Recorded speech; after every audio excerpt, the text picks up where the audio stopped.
Here is one of the world's most famous philosophers from Princeton, and he doesn't see that his atheism is a belief system.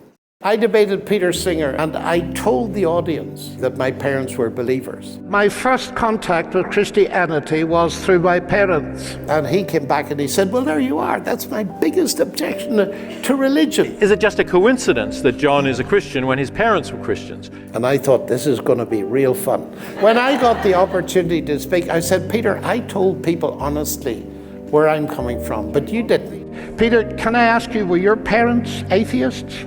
He said, yes, they were. Oh, I said, so you have remained in the faith in which you were brought up? It's not a faith, in my view. Oh, well, of course it's a faith. Don't you believe it? And cyberspace went mad. Someone might argue, you believe in God because you were raised by Christian parents. But if your parents had been atheists, you would probably be an atheist. So atheism is just another belief system that you inherited from your parents. At first, that sounds like a reasonable argument, but there is an important distinction here. Being raised in a particular environment can certainly influence what someone initially believes. A Christian child may learn from their parents that God exists, while an atheist child may learn that there is no good evidence for God. But the two positions are not necessarily symmetrical. If a Christian is taught God exists, the claim being made is that a particular entity exists. That is a positive claim, and it requires evidence. An atheist, however, does not necessarily have to claim, I have proved that no God exists.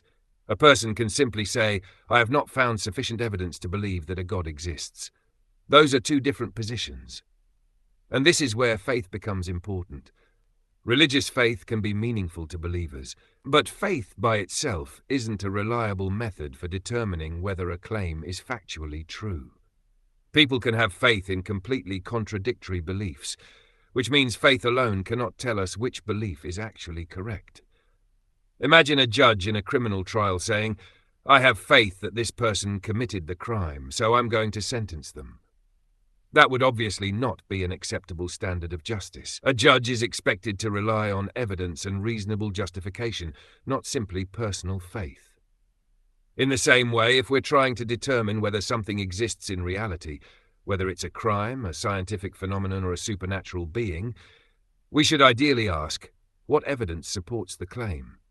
So the fact that someone's parents were Christian and someone else's parents were atheist doesn't by itself prove either position to be true or false. It only tells us where their initial beliefs came from. The important question isn't, who were your parents? The important question is, what evidence do you have for the belief you hold today?